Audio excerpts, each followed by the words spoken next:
ഇവിടെ പ്രതിപക്ഷ കൗൺസിലറെ അവഗണിച്ചിട്ടാണ് 4 കോടി രൂപ നിങ്ങളുടെ ഇഷ്ടത്തിനാണ് എഴുതി കൊടുക്കുന്നത്. അപ്പോൾ ഇതൊന്നും യോജിക്കാൻ പറ്റില്ല. അതുകൊണ്ട് ഞങ്ങൾ ഈ വികസന സെമിനാറിൽ നിന്ന് ഇറങ്ങി പോവാണ്.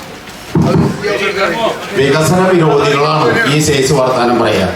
ഓരോ ഘട്ടത്തിലും നഗരസഭ ഓരോ പ്രദേശത്തും നടത്തിക്കൊണ്ടിരിക്കുന്ന വികസന പ്രവർത്തനം വളരെ കൃത്യമായ രീതിയിൽ ഓരോ ഗ്രാമസഭയിൽ നഗരസഭ പദ്ധതി രൂപീകരണം നടത്തുന്നത് കോൺഗ്രസ്.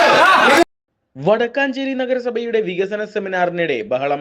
പ്രതിപക്ഷ കൗൺസിലർമാർ പ്രതിഷേധിച്ച് ഇറങ്ങിപ്പോക്ക് നടത്തി.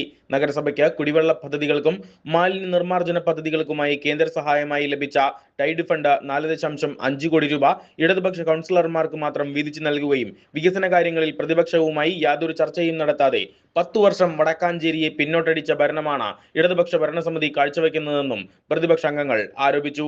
വാർഡ് സഭകൾ കഴിഞ്ഞ് വർക്കിംഗ് ഗ്രൂപ്പ് യോഗങ്ങളും കഴിഞ്ഞ് അതിൽ വരുന്ന നിർദ്ദേശങ്ങൾ കരട് രൂപത്തിലാക്കി അതുമായി ബന്ധപ്പെട്ട ജനപ്രതിനിധികളുടെ അഭിപ്രായങ്ങളും അറിഞ്ഞതിനു ശേഷം കമ്മിറ്റി അംഗീകാരത്തോടെയാണ് വികസന രേഖ പ്രസിദ്ധീകരിക്കേണ്ടതെന്നും എന്നാൽ ഇടതുപക്ഷ തീരുമാനം മാത്രമായി അവരുടെ പാർട്ടി ഓഫീസിൽ വെച്ച് രൂപപ്പെടുത്തിയ വികസന രേഖയാണ് പ്രസിദ്ധീകരിച്ചതെന്നും അതിനാലാണ് പ്രതിഷേധവുമായി മുന്നോട്ടു പോകുന്നതെന്നും പ്രതിഷേധക്കാർ ആരോപിച്ചു. മറ്റ് ജനപ്രതിനിധികൾക്ക് യാതൊരു പരിഗണനയും തരാതെ നടത്തിയ വികസന സെമിനാർ ബഹിഷ്കരിക്കുകയും ടൈഡ് ഫണ്ട് 4.5 കോടി രൂപ ഭരണപക്ഷ ജനപ്രതിനിധികൾക്ക് മാത്രം വീതിച്ചു നൽകുകയും ചെയ്ത നഗരസഭയുടെ നടപടിക്കെതിരെ ശക്തമായ പ്രതിഷേധം രേഖപ്പെടുത്തുന്നതായും UDF ജനപ്രതിനിധികൾ അറിയിച്ചു. പാർലമെന്ററി പാർട്ടി നേതാവ് PN Vaisakh, SAA Azad, KR Krishnankutty, Sindhu Subramanian, Sandhya Kodakkadath, MH Shanavas, PK Vijayan, Sunny Puthookkara, Biju Ignatius, Ashraf, Ramani Premadasan, Rani Sunny, Sathidevi, Sasikumar, Lilly Francis തുടങ്ങിയവർ നേതൃത്വം നൽകി.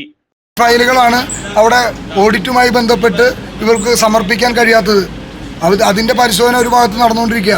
അപ്പോൾ ഇങ്ങനെയൊക്കെ ഈ വടക്കാഞ്ചേരിയെ കൊള്ളയടിച്ച ആളുകൾക്കെതിരെയുള്ള പ്രതിഷേധമായിട്ടാണ് ഞങ്ങൾ ഇന്ന് ഈ വികസന സെമിനാറിൽ നിന്ന് ഇറങ്ങി വന്നിട്ടുള്ളത്. ഇത് വികസന സെമിനാർ ഇങ്ങനെയല്ല നടത്തേണ്ടത്.